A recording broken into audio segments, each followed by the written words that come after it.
ಹೆಣ್ಮಕ್ಳು ತಮಗೆ ಪದೇ ಪದೇ ಯು ಟಿ ಐ ಆಗಿದೆ ಅಂತ ಅನ್ನೋದನ್ನು ಕೇಳಿರ್ತೀರ. ಆದರೆ ಯಾಕೆ ಗೊತ್ತಾ? ಯು ಟಿ ಐ ಅಂದರೆ ಯೂರಿನರಿ ಟ್ರ್ಯಾಕ್ಟ್ ಇನ್ಫೆಕ್ಷನ್.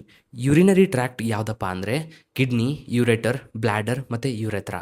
ಇವಾಗ ಬ್ಯಾಕ್ಟೀರಿಯಾ ಇದು ಯಾವುದಾದ್ರೂ ಪಾರ್ಟಿಗೆ ಹೋಗಿ ಇನ್ಫೆಕ್ಟ್ ಮಾಡಿದ್ರೆ ಅದನ್ನು ನಾವು ಯೂರಿನರಿ ಟ್ರ್ಯಾಕ್ಟ್ ಇನ್ಫೆಕ್ಷನ್ ಅಂತ ಕರಿತೀವಿ. ಮೋಸ್ಟ್ ಕಾಮನ್ಲಿ ಯೂರೆಥ್ರಾ ಮತ್ತು ಬ್ಲ್ಯಾಡರ್ ಇನ್ಫೆಕ್ಷನ್.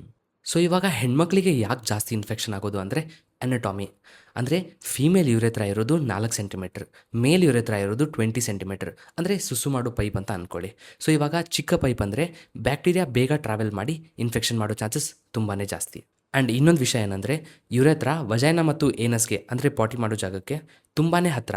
ಹಾಗಾಗಿ ಬ್ಯಾಕ್ಟೀರಿಯಾ ಟ್ರಾವೆಲ್ ಮಾಡೋದು ತುಂಬ ಈಸಿ ಆ್ಯಂಡ್ ಇದಕ್ಕೋಸ್ಕರ ಇನ್ಫೆಕ್ಷನ್ ರೇಟ್ ತುಂಬಾ ಜಾಸ್ತಿ ಆಗುತ್ತೆ ಫೀಮೇಲ್ಸಲ್ಲಿ. ನೋಡಿ, 90% ಯು ಟಿ ಐ ಕೇಸಲ್ಲಿ ಅದನ್ನು ಕಾಸ್ ಮಾಡೋದು ಈಕೊಲೈ ಬ್ಯಾಕ್ಟೀರಿಯಾ. ಇದು ನಮ್ಮ ಗಟ್ಟಲ್ಲಿ ನ್ಯಾಚುರಲ್ ಆಗಿರುತ್ತೆ. ಬಟ್ ಅದು ನಿಮ್ಮ ಯೂರೆಥ್ರಾಯಿಂದ ಬ್ಲ್ಯಾಡರ್ಗೆ ಹೋಗಿ ಅಲ್ಲಿ ನಿಮಗೆ ಯು ಟಿ ಐ ಇನ್ಫೆಕ್ಷನ್ ಕಾಸ್ ಮಾಡುತ್ತೆ. ಇವಾಗ ಇದನ್ನು ಪ್ರಿವೆಂಟ್ ಮಾಡೋದು ಹೇಗೆ? ನೀವು ಕ್ಲೀನ್ ಆ್ಯಂಡ್ ಹೈಜೀನ್ ಆಗಿರುವಂಥ ವಾಶ್ರೂಮ್ನ ಯೂಸ್ ಮಾಡಬೇಕು. ಆ್ಯಂಡ್ ಸೆಕ್ಸ್ ಮಾಡೋದಾದಮೇಲೆ ನೀವು ಯೂರಿನ್ ಪಾಸ್ ಮಾಡೋಕ್ಕೆ ಹೋಗಬೇಕು. ಆ್ಯಂಡ್ ದೆನ್ ನೀವು ವೈಪ್ ಮಾಡುವಾಗ ಫ್ರಂಟಿಂದ ಬ್ಯಾಕ್ ವೈಪ್ ಮಾಡಬೇಕು, ಬ್ಯಾಕಿಂದ ಫ್ರಂಟ್ ಅಲ್ಲ. ಆ್ಯಂಡ್ ನೀವು ಹೈಡ್ರೇಟ್ ಆಗಿರಬೇಕು. ಪ್ರತಿದಿನ 8ರಿಂದ 10 ಗ್ಲಾಸ್ ನೀರನ್ನ ನೀವು ಕುಡಿಬೇಕು.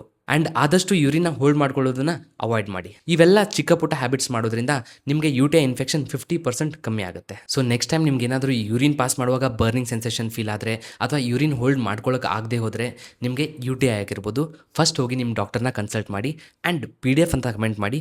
ನಾನು ನಿಮಗೆ ಕಳಿಸ್ಕೊಡ್ತೀನಿ ಇದನ್ನು ಹೆಂಗೆ ಅವಾಯ್ಡ್ ಮಾಡೋದು ಆ್ಯಂಡ್ ಇದನ್ನು ಹೆಂಗೆ ಟ್ರೀಟ್ ಮಾಡೋದು ಅಂತ ಹೇಳಿ. ಆದಷ್ಟು ನಿಮ್ಮ ಫ್ರೆಂಡ್ಸ್ ಆ್ಯಂಡ್ ಫ್ಯಾಮಿಲಿಗೆ ಶೇರ್ ಮಾಡಿ ಈ ವಿಡಿಯೋ ಆ್ಯಂಡ್ ಅವ್ರಿಗೂ ಇದ್ರ ಬಗ್ಗೆ ತಿಳಿಸ್ಕೊಡಿ. ಆ್ಯಂಡ್ ಇಂಥ ಇನ್ನಷ್ಟು ಇನ್ಫಾರ್ಮೇಟಿವ್ ವೀಡಿಯೋಸ್ಗಳಿಗಾಗಿ ಫಾಲೋ ಮಾಡಿ ಡಾಕ್ಟರ್ ಆಕಾಶ್ ಕನ್ನಡನ.